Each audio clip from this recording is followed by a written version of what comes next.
student, welcome to my channel Student Tutorial. I am Shabnam Khan. Today we will start a new chapter.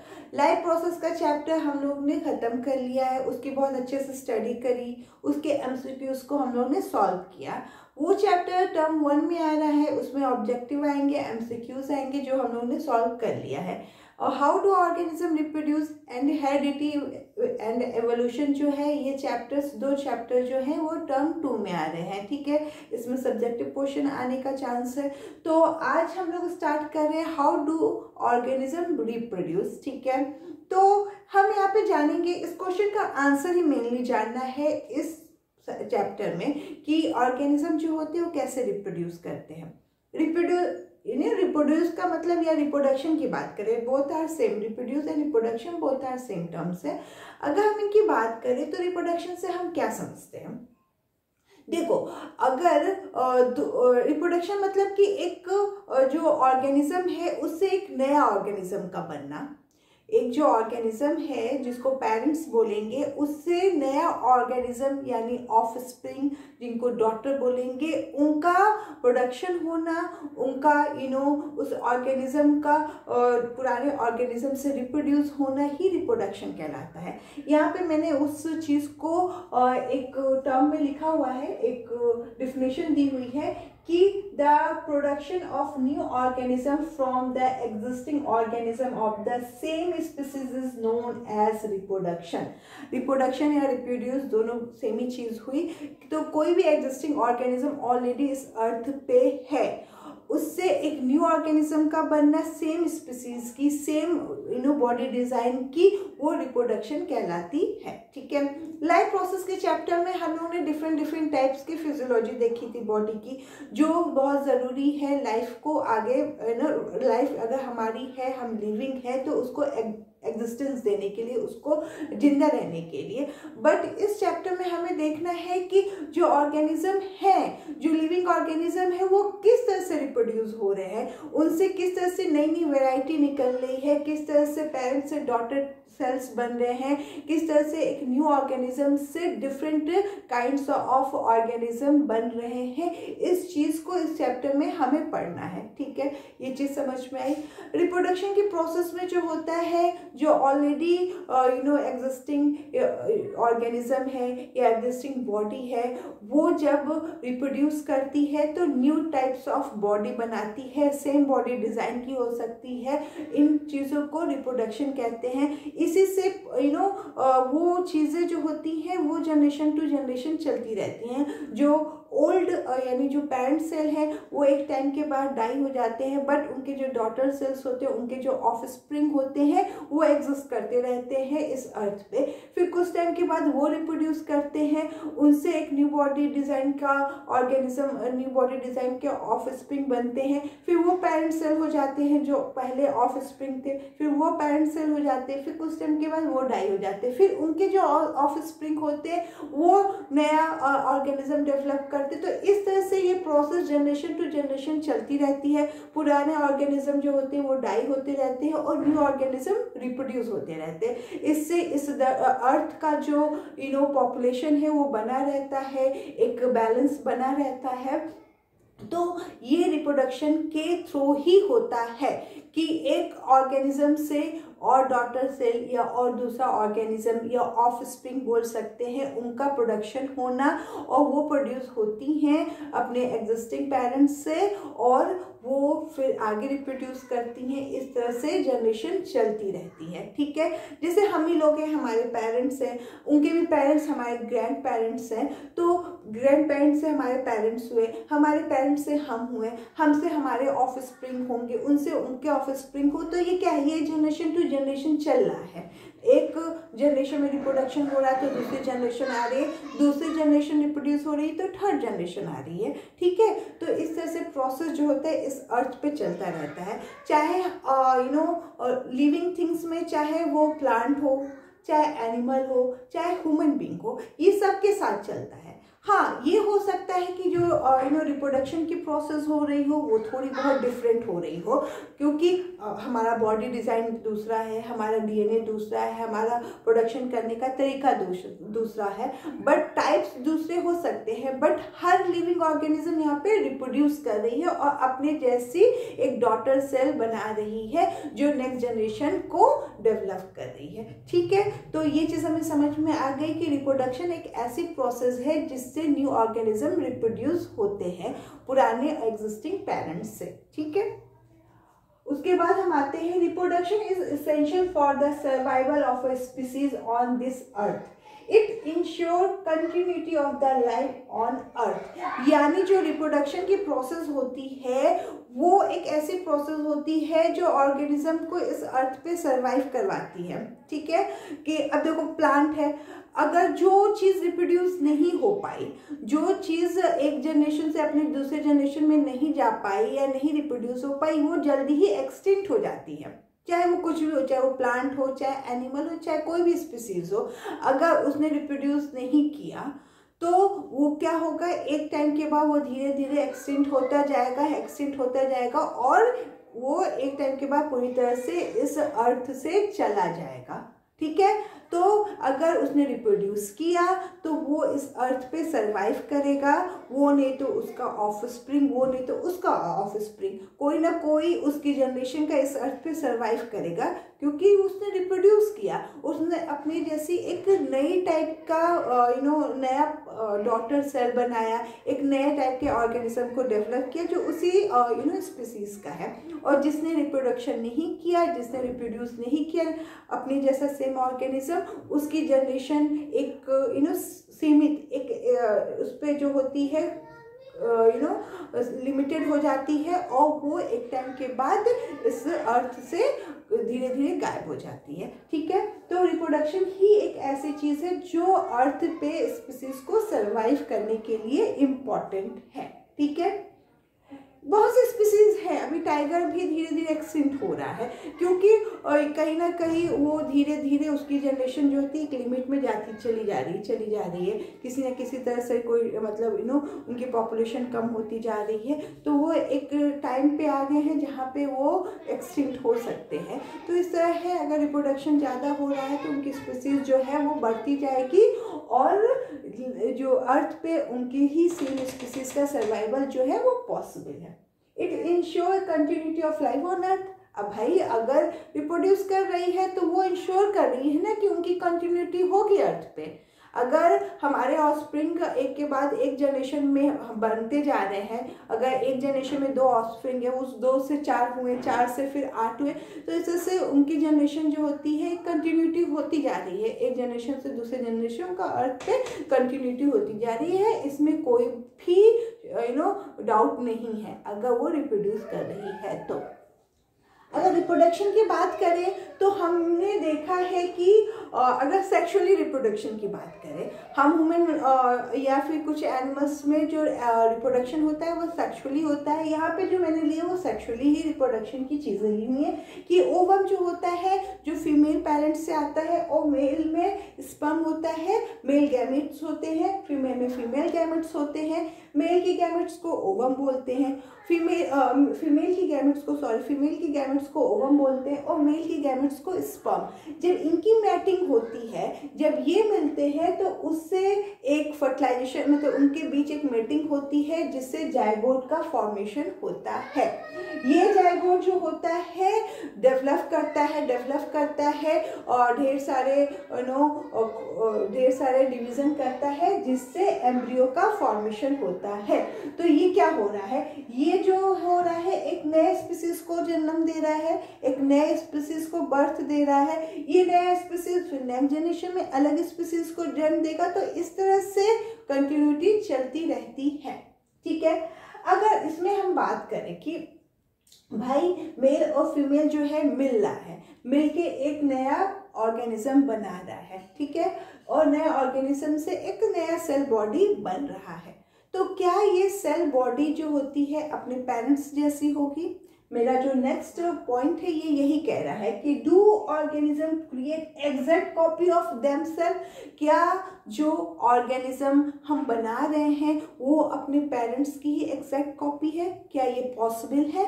इस question, क्योंकि यहाँ पे भी एक question mark है, आप देखो तो यहाँ पे भी एक क्वेश्चन मार्क है कि क्या जो ऑर्गेनिज्म मैटिंग कर रहे हैं, मिल रहे हैं, वो अपनी ही एग्जैक्ट कॉपी बना रहे हैं, इसका आंसर हमें ढूंढना है यहाँ पे। तो ये मैं यहाँ पे आपको एक्सप्लेन कर रही हूँ कि ओवम फीमेल से आया, स्पर्म मेल से आया, ठीक है। तो हमारे पास होते हैं 46 क्रोमोसोम्स, ठीक है, जिसमें से 23 मेल से आया, 23 फीमेल से आया, यानी ये है 100% कैरेक्टर। अब इसका हाफ कैरेक्टर आ रहा है एक पेरेंट से, यानी भाई हम 46 क्रोमोसोम तो नहीं ले सकते हैं ना, दोनों से 46 ले लिया तो ये तो 92 हो जाएगा। तो हमें 92 का तो कोई भी पर्सन नहीं हो सकता है ना इस अर्थ पे। तो हम क्या करते हैं, हम half character, half gene male से लेते हैं एक पेरेंट से और हाफ जीन लेते हैं फीमेल से। तो हमने क्या किया, 46 क्रोमोसोम एक पर्सन में होता है, जिसमें से हमने 23 एक पेरेंट से ले लिया और 23 एक पेरेंट से ले लिया, और इन दोनों की मैटिंग कराई तो 46 क्रोमोसोम्स हमें मिल गए। 46 क्रोमोसोम्स एक पर्सन को डेवलप करा सकते हैं, यानी एक पर्सन में 46 क्रोमोसोम ह्यूमन बीइंग में होता है। तो 23 मेल से 23 फीमेल से दोनों को मैटिंग कराया, दोनों को दोनों मिल गए, दोनों फर्टिलाइज करके जाइगोट बनाए, जिसका क्रोमोसोम हो गया 46। अगर 23 आ रहा है मीन्स कि 50% कैरेक्टर मेल से आ रहा है, 50% कैरेक्टर फीमेल से आ रहा है, और जो जाइगोट बन रहा है वो 100% कैरेक्टर का बन रहा है, 50 यहाँ से और 50 यहाँ से, ठीक है, और ये बन रहा है 100%, इसके पास 100% क्रोमोसोम हो गया। बट क्या एक ही जैसे है? नहीं, क्योंकि एक तो 50% कैरेक्टर तो मेल से आ गया, 50% फीमेल से आ गए, तो माँ बाप के नेचर में फर्क होगा, पेरेंट्स के बिहेवियर में फर्क होगा, उनके कलर में फर्क होगा, उनका बॉडी स्ट्रक्चर में फर्क होगा, उनका नेचर में फर्क होगा। तो इनका क्या है, 50-50 कैरेक्टर जो ऑफ स्प्रिंग में जा रहा है, उससे क्या हो रहा है, उससे एक डिफरेंट बॉडी, मतलब डिफरेंट टाइप ऑफ ऑर्गेनिज्म बन रहा है, जो कहीं ना कहीं कुछ सिमिलरिटीज अपने माँ से या कुछ सिमिलरिटी अपने फादर से दिखाएगा। बट अगर हम कहें कि 100% सिमिलरिटी किसी एक पेरेंट से दिखाए, दिस इज नॉट पॉसिबल, क्योंकि मतलब अगर देखा जाए तो 100 में से 0.1% या 0.001% की पॉसिबिलिटी कहीं पर भी हो सकती है। बट अगर हम नॉर्मल वे में बात करें तो 100% पॉसिबिलिटी नहीं हो सकती कि कोई भी ऑफ स्प्रिंग 100% कैरेक्टर किसी एक पेरेंट्स का शो करे, नहीं, क्योंकि जीन्स जो है, जो डीएनए आया हुआ है वो 50% एक से 50% एक से आया हुआ है, तो वो पूरा का पूरा एक कैरेक्टर किसी एक पेरेंट्स का शो नहीं कर सकता। तो यहाँ पे जो ऑफ स्प्रिंग बन रहा है, एक नया ऑर्गेनिज्म दो पेरेंट्स की मीटिंग से बन रहा है, वो पूरी तरह से सेम नहीं हो सकता है। अब क्रोमोसोम हम लोगों ने पढ़ा है कि न्यूक्लियस जो होता है, अगर हम बात करें न्यूक्लियस की बात करें, ठीक है, ये सेल है, सेल के अंदर न्यूक्लियस है, न्यूक्लियस में क्या है, क्रोमोसोम है, क्रोमोसोम में क्या है, डीएनए है। डीएनए क्या होता है, वो इनहेरिटेड करता है कैरेक्टर को वन जनरेशन से अनदर जनरेशन तक, ठीक है। ये डीएनए जो होते हैं वही पेरेंट्स से ऑफ स्प्रिंग में जाते हैं, ठीक है, और यही रिस्पॉन्सिबल होते हैं कैरेक्टर का शो करने के लिए। जैसे कि फॉर एग्जाम्पल कि मान लो कि एक पेरेंट्स है जिसकी आईज जो है ब्लैक है, एक पेरेंट्स है जिसकी आईज ब्लू है, बच्चा किसी का ब्लू कह रहे हैं और ब्राउन है, बच्चा जो हुआ वो ब्राउन आइज का हुआ, तो हो सकता है कि जो माँ का आइज का कलर है ब्राउन, वो उसका जीन डोमिनेंट हुआ और उसका जीन एक्सप्रेसिव हुआ और वो एक्सप्रेस हो गया बच्चे में, ठीक है। तो ये सब पॉसिबिलिटी हो सकती है। बट कभी कभी होता है कि पेरेंट्स के आइज कलर दूसरे हैं, बच्चे के दूसरे हो गए, तो क्या हुआ, यहाँ पे क्या हुआ कि जो डीएनए गया है वो 50-50 दोनों का गया हुआ है, ठीक है, 50-50 दोनों का गया है। जब उस डीएनए ने डिवाइड करके एक ऑर्गेनिज्म को बनाया तो डीएनए डिवाइड करता गया, कंप्लीटली डिवाइड करता गया, रैपिडली डिवाइड करता गया, तो उस डिवीजन में कुछ ना कुछ एरर आ जाता है। वो एरर ही रिस्पॉन्सिबल होता है एक न्यू कैरेक्टर या न्यू टाइप ऑफ जो कैरेक्टर है, थिंग्स है, उसको विजिबल करने के लिए। अब एक पेरेंट्स का आइज ब्लैक है, एक का ब्राउन है। पॉसिबिलिटी हो सकती है कि किसी एक में बच्चा जो है वो ब्लैक आइज का हो जाए, कोई एक बच्चा ब्राउन आइज का हो जाए। अगर कोई एक बच्चा ब्लू आइज का हो गया तो क्या, ब्लू आइज का बच्चा हो गया तो क्या कहेंगे कि उसका बच्चा नहीं है? ऐसा नहीं है, क्योंकि जब दोनों के 50-50 कैरेक्टर मिले तो किसी में माँ का चला गया तो विजिबल हो गया, एक्सप्रेसिव हो गया वो जीन्स, किसी में पेरेंट्स का ज़्यादा चला गया या कोई जीन एक्सप्रेसिव हो गया तो पेरेंट्स का आइज कलर हो गया। जो बट ब्लू वाला जो है वो तो दोनों का नहीं आइज कलर है, तो क्या बोलेंगे उसका बच्चा नहीं है? ऐसा नहीं है, क्योंकि जब डीएनए जो होता है वो जब दोनों से 50-50 आया, यहाँ पे डीएनए जो है 50-50 आ गया है। अब ये रैपिडली डिवाइड करेगा, कंटिन्यूसली डिवाइड करके एम्ब्रियो बनाएगा, फिर एम्ब्रियो कंटिन्यूसली डिवाइड करता रहेगा, उसका सेल, उसका डीएनए, और वो क्या बनाएगा? पूरा बॉडी डिजाइन करेगा। क्योंकि डीएनए में क्या होता है? प्रोटीन होता है, और प्रोटीन ही रिस्पॉन्सिबल होता है बॉडी डिजाइन के लिए। जो हमारा बॉडी है प्रोटीन से ही बना हुआ है, तो वो रिस्पॉन्सिबल होता है बॉडी डिजाइन के लिए। तो यहाँ पे डीएनए रेप्लिकेट करता रहेगा, उसका प्रोटीन बनता रहेगा, जिससे बॉडी डिजाइन बनेगा। तो हो सकता है जब वो रेप्लिकेट कर रहा है, डिवाइड कर रहा है, तो उसमें कुछ एरर के चांसेस हो सकते हैं, जिससे एक डिफरेंट वैरायटी या डिफरेंट टाइप का ऑर्गेनिज्म बन सकता है। ठीक है, तो यहाँ पे मैंने क्या लिखा हुआ है कि reproduction at it basic level is involve in making similar और dissimilar body design through the genetic material DNA present in the chromosome of its nucleus. यहाँ पे यही बात हो रही है कि रिप्रोडक्शन जब होता है, जब एक पेरेंट से ऑफस्प्रिंग बनता है, तो उसमें सिमिलरिटी के भी चांसेस होते हैं और डिसिमिलरिटी के भी चांसेस होते हैं, क्योंकि जो क्रोमोसोम्स में डीएनए होते हैं वो रिस्पॉन्सिबल होते हैं कैरेक्टर को इनहेरिटेंस करने में, वो रिस्पॉन्सिबल होते हैं बॉडी डिजाइन में, प्रोटीन के बनाने में, बॉडी डिजाइन में।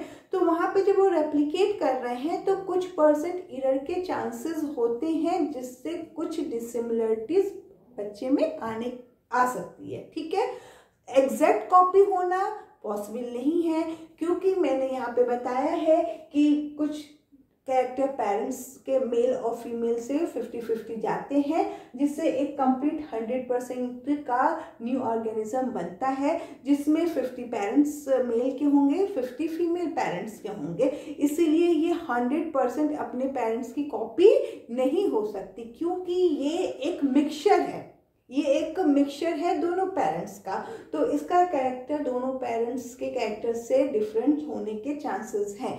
कभी सिमिलरिटीज भी हो सकती, कभी डिसिमिलरिटीज भी होती है उनके बॉडी डिजाइन में, क्योंकि डीएनए जो है वो रिस्पॉन्सिबल है इनहेरिटेंस करने के लिए, वो रिस्पॉन्सिबल है प्रोटीन का जो बॉडी डिजाइन है उसके लिए। ठीक है, तो हम लोग ने पहले क्या देखा, इंट्रोडक्शन में देखा कि रिप्रोडक्शन क्या होता है, कैसे, हाउ डू ऑर्गेनिज्म रिप्रोड्यूस का एक क्वेश्चन जो मार्क है उसको हम लोगों ने जानने की कोशिश की कि वाकई ऑर्गेनिज्म रिप्रोड्यूस करते हैं, अगर रिप्रोड्यूस करते हैं तो क्या ज़रूरत है करने का, क्या कारण है करने का। तो मैंने बताया कि भाई इस अर्थ पे सरवाइव करने के लिए, अपनी जनरेशन को एक्सटेंड करने के लिए हमें रिप्रोड्यूस करना पड़ेगा। जिसने रिप्रोड्यूस नहीं किया वो धीरे धीरे क्या हो गया, एक्सटिंक्ट होता गया। ठीक है, और जिसने रिप्रोड्यूस किया, जिसने इस इन्वायरमेंट के अकॉर्डिंग रहा, वो आगे उसकी जनरेशन बढ़ती गई। ठीक है, उसके बाद हम लोगों ने देखा कि किस तरह से मेल और फीमेल जो होते हैं मैटिंग करते हैं और एक जाइगोट का फॉर्मेशन होता है, जिससे एम्ब्रियो का फॉर्मेशन होता है। उसके बाद हम लोग ने जाना, do organism create exact copy of themselves. इस क्वेश्चन का भी आंसर हम लोग ढूंढ रहे हैं कि जब रिप्रोडक्शन होता है तो हमारे न्यूक्लियस में जो क्रोमोसोम होता है, क्रोमोसोम पे डीएनए होते हैं, डीएनए में प्रोटीन का फॉर्मेशन करते हैं, तो ये सभी रिस्पॉन्सिबल होते हैं कैरेक्टर को इनहेरिटेंस करने में और बॉडी डिज़ाइन करने में। तो जब पेरेंट्स की मैटिंग होती है तो कैरेक्टर तो 50-50% आते हैं, बट जब इस कैरेक्टर में जो डीएनए होता है वो जब रिप्रोड्यूस करता है, मतलब डीएनए जब रेप्लिकेट करता है और डिवाइड करता है तो कहीं ना कहीं एरर के चांसेस होते हैं। ठीक है, अभी हम आगे और देखेंगे। हम लोग ने अभी क्या पढ़ा कि डीएनए जो होता है वो प्रोटीन बनाने के लिए रिस्पॉन्सिबल होता है और प्रोटीन ही क्या होता है, बॉडी डिज़ाइन करता है। यहाँ पे है कि a basic event in reproduction is the creation of the DNA copy. DNA copy कैसे होता है, जो हमारा बॉडी है वो उसमें न्यूक्लियस होते हैं, न्यूक्लियस में क्रोमोसोम्स होता है। ये जो क्रोमोसोम्स में डीएनए होते हैं हमें पता है। ये मान लो कि आप एक बॉडी जिसमें क्रोमोसोम्स है और डीएनए है, इस बॉडी को रिप्रोड्यूस करना है, कॉपी करना है। तो जब ये डिवाइड होगा तो इसमें जब ये डिवाइड होगा तो इसका साइटोप्लाज्म के साथ साथ इसका डीएनए भी डिवाइड हो जाएगा और फिर ये जो होती हैं डिफरेंट अपनी कॉपी बनाती जाएंगी। तो डीएनए का कॉपी कैसे होता है, जब सेल डिवाइड होती है तो साइटोप्लाज्म के साथ साथ डीएनए भी डिवाइड होता है, रेप्लिकेट होता है, और वो डीएनए जब रेप्लिकेट होता है तो वो अपने जैसी एक सिमिलर कॉपी बनाता है। ठीक है, The DNA in the cell nucleus is the information source for making protein. Different protein will eventually lead to altered body design. यानी जब DNA रेप्लिकेट कर रहा है तो जब रेप्लिकेट करेगा तो जाहिर सी बात है कि वो डिवाइड कर रहा है, डिवाइड करेगा, करता जाएगा, तो वहाँ पे बॉडी डिज़ाइन तो प्रोटीन से बन ही रहा है। जब वो डिवाइड करेगा तो कहीं ना कहीं एरर के आने के चांसेस यहाँ पे हैं। ठीक है, और ये एरर ही जो होता है एक न्यू बॉडी डिज़ाइन के लिए रिस्पॉन्सिबल होता है। अब मान लो कि डॉटर सेल जो बन रही है वो पेरेंट्स के ही डीएनए से, प्रोटीन से बन रही है, फिर उनका डिवीज़न होगा, उनका दूसरे जनरेशन में जो ऑर्गेनिज्म आएंगे, ऑफस्प्रिंग आएंगे, वो उनका बॉडी डिज़ाइन थोड़ा सा डिफरेंट होगा। तो ये जो होता है धीरे धीरे थोड़ा बॉडी डिज़ाइन चेंज होता जाता है। पहले तो जो डीएनए में थोड़ा सा जो एरर होता है वो इतना कम होता है, इतना नेग्लिजिबल होता है कि आप उसको समझ नहीं पाओगे, बट यही जो चेंजेस से, यही जो एरर जो पाया जा रहा है, तो जब ये बॉडी जब डीएनए डिवाइड हो रहा है तो ये एरर पाया जा रहा है, वो इतना कम है फर्स्ट जनरेशन में कि वो आपको समझ में नहीं आएगा कि कुछ भी वेरिएशन या कुछ भी चेंजेस आया है। बट वो कुछ सालों, कुछ जनरेशन टू जनरेशन जब ऐसे एरर जाते रहेंगे तो वो एरर थोड़ा बड़ा होता जाएगा, और जब ये एरर थोड़ा बड़ा होता जाएगा तो एक वेरिएशन का रूप ले लेगा, एक वेरिएशन में चेंज हो जाएगा। ठीक है, तो इसी को हम वेरिएशन कहते हैं कि जैसे कि एक पेरेंट्स है, उनसे ऑफस्प्रिंग बने, उन्होंने थोड़े कैरेक्टर अपने पेरेंट्स से लिए, उसके बाद उस ऑफस्प्रिंग के जो बच्चे हुए उन्होंने थोड़े पेरेंट्स, अपने ग्रैंड पेरेंट्स से भी थोड़े कैरेक्टर ले लिए, कुछ अपने पेरेंट्स से भी ले लिए, फिर उनकी जनरेशन आई, तो एरर तो ऑफस्प्रिंग से ही शुरू हो गया है, बट एरर इतना नेग्लिजिबल है कि वो आप इतना काउंट नहीं करते हो। बट जब उसका सेकेंड जनरेशन आता है तो वो एरर थोड़ा और बढ़ जाता है, जब उसकी थर्ड जनरेशन आती है तो एरर थोड़ा और बढ़ जाता है। तो ऐसे बढ़ते वो एक डिफरेंट कॉपी दिखने लगता है कुछ जनरेशन के बाद। यही कॉपी क्या शो करता है, वेरिएशन शो करता है। ठीक है, it is only to be expected that the process of copying the DNA will have some variation each time. As a result, the DNA copies generated will be similar but may not be identical to the original. यानी यहाँ पे कह रहा है कि जब DNA copy करता है तो जो डीएनए जो होता है वो कॉपी करता है, तो यहाँ पे वेरिएशन के चांसेस तो आ गए हैं। मैंने बोला ना, एरर मतलब कि वही जो थोड़ी चेंजेस हो रहे हैं वही एरर है। तो यहाँ पे वेरिएशन के तो हर जनरेशन में चांसेस बढ़ते जा रहे हैं, मगर जो कॉपी हो रही है वो सिमिलर हो सकती है, अपने पेरेंट्स के लोग सिमिलर हो सकते हैं, बट आइडेंटिकल कॉपी नहीं हो सकती, क्योंकि यहाँ पे एरर आ चुका है, वेरिएशन आ चुका है। तो यहाँ पे ये क्वेश्चन का आंसर हम लोगों ने ढूंढ लिया है कि do organism create exact copy of themselves. तो इसका आंसर ये हुआ कि कॉपी तो बनती है जब डीएनए रेप्लिकेट करता है और एक जनरेशन से दूसरे जनरेशन में जा रहा है, तो एरर के चांसेस हर जनरेशन में बढ़ते जा रहे हैं, और यही एरर जो होता है वेरिएशन क्रिएट करता है। तो ये सिमिलर हो सकते हैं, but they could not be identical. ठीक है, आइडेंटिकल कॉपी नहीं हो सकती अपने पेरेंट्स की।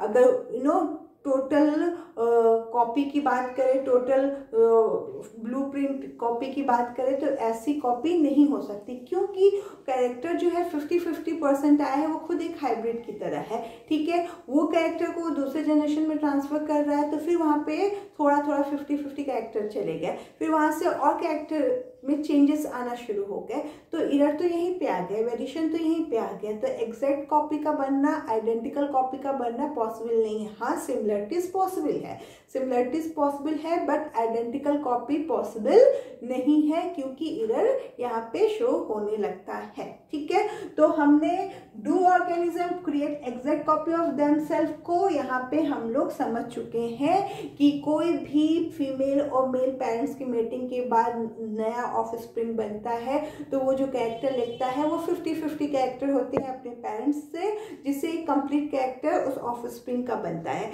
एरर तो वहीं से शुरू हो जाता है, बट वो एरर इतना नेग्लिजिबल होता है कि हम उसको काउंट नहीं करते हैं। बट ये एरर जैसे जैसे जनरेशन टू जनरेशन बढ़ता जाता है, एरर बढ़ेगा, वेरिएशन शो होने लगेगा। ठीक है, और वेरिएशन भी ज़रूरी है, क्योंकि इन्वायरमेंट चेंज हो रहा है और हमारे सराउंडिंग की चीज़ें चेंज हो रही हैं, तो हम अपने पेरेंट्स या उनके पेरेंट्स की तरह रह नहीं सकते हैं, क्योंकि हम इन्वायरमेंट के ही अकॉर्डिंग हमारे अंदर चेंजेस भी आते हैं, जो आउटर चेंजेस होते हैं, बट आते हैं, तो उस चेंजेस को भी हमें अडॉप्ट करना पड़ता है। तो अगर हमने उस चेंजेस को भी अडॉप्ट किया, तो जाहिर सी बात है हम अपने ग्रैंड पेरेंट्स या उनके भी पीछे की जनरेशन से तो बहुत डिफरेंट हो गए हैं। इसीलिए क्या होता है कि जब हम वेरिएशन ज़रूरी भी है ना, इम्पॉर्टेंट भी है वेरिएशन, जिससे हमें कुछ बेस्ट मिलने की चांसेस बढ़ जाते हैं। ठीक है, तो आज का लेक्चर मैं यहीं पे एंड करती हूँ। नेक्स्ट क्लास में हम यहाँ से कंटिन्यू करेंगे, देखेंगे वेरिएशन क्या होता है, किस तरह से हुआ है वेरिएशन, उसके बाद हम मोड ऑफ रिप्रोडक्शन स्टार्ट करेंगे। ठीक है, तो आई होप अभी तक का लेक्चर जो इस टॉपिक पे है वो समझ में आया हो। प्लीज़ लाइक एंड सब्सक्राइब करें हमारे चैनल को, और कोई भी डाउट हो तो उसको क्लियर करें। Thank you for watching.